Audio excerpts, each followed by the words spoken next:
Hey, this is Patrick from Frontly. I want to give you a quick overview of the admin dashboard.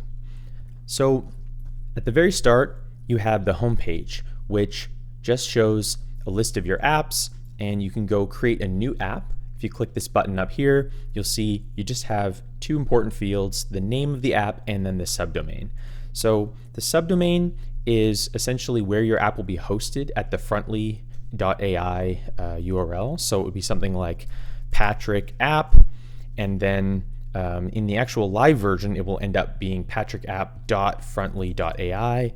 I can add a custom domain as well if I'm on a paid plan, but in this case, you just type in the subdomain, and then I would type in something like Patrick app, and then I can hit save, and that'll create a new app. Now, if you go over here in the sidebar, we have this Marketplace tab, and the Marketplace is where users of the community and the Frontly team can create and list custom content that you can install into your app for free.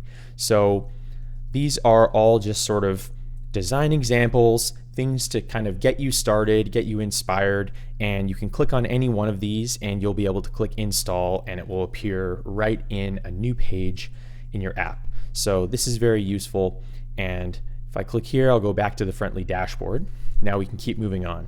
So there's a databases tab, and this is where you're going to see all of the different databases that you've created or imported into the Frontly system. So you can see by these icons that there's different types. I have my built-in Frontly database, which is definitely the simplest option to get started. And then we have Google Sheets, which is quite user-friendly and allows you to keep your data in your sheet while still using it in your Frontly app as a database. And then last but not least, you can import your Supabase databases once you make that connection. So this is all pretty simple.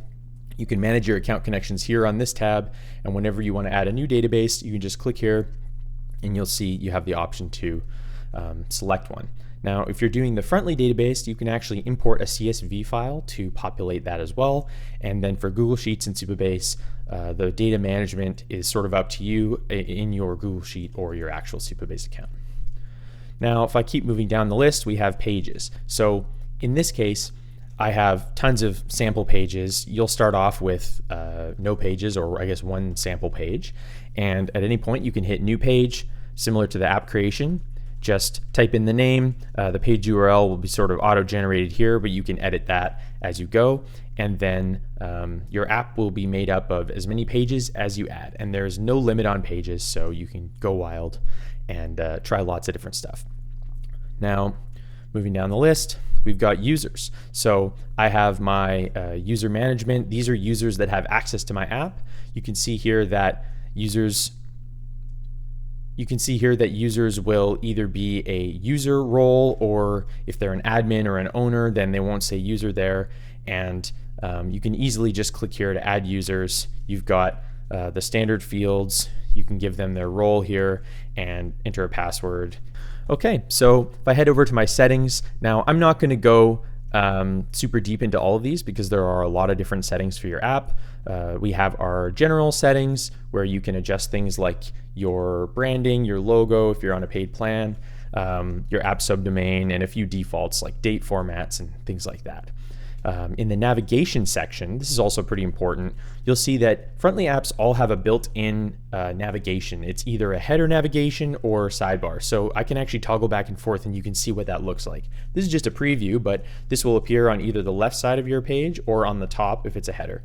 And if you have a sidebar, there's another option that's called the minimal sidebar, and it'll show all of your items like this. Now, right now, these are all just generic test pages, but you can assign an icon for every single page if you want in the page settings, and then it will look a lot more interesting than this. And you can also adjust things like the color too, right? So you can really start to match your brand. You can do light mode, you can do dark mode, so you can do kind of all kinds of things. And then of course, you just need to make sure that your logo is going to match that. So those are all the kind of settings. Now we have a link here that will bring you over to some resources. You can get into our Discord community and help articles, and then click here as well, jumps you right into our Discord community. So this is an overview of the admin dashboard, and in another video I'm going to start diving into what happens inside a page, creating pages, and all that fun stuff. So thanks for watching, and check out our other videos.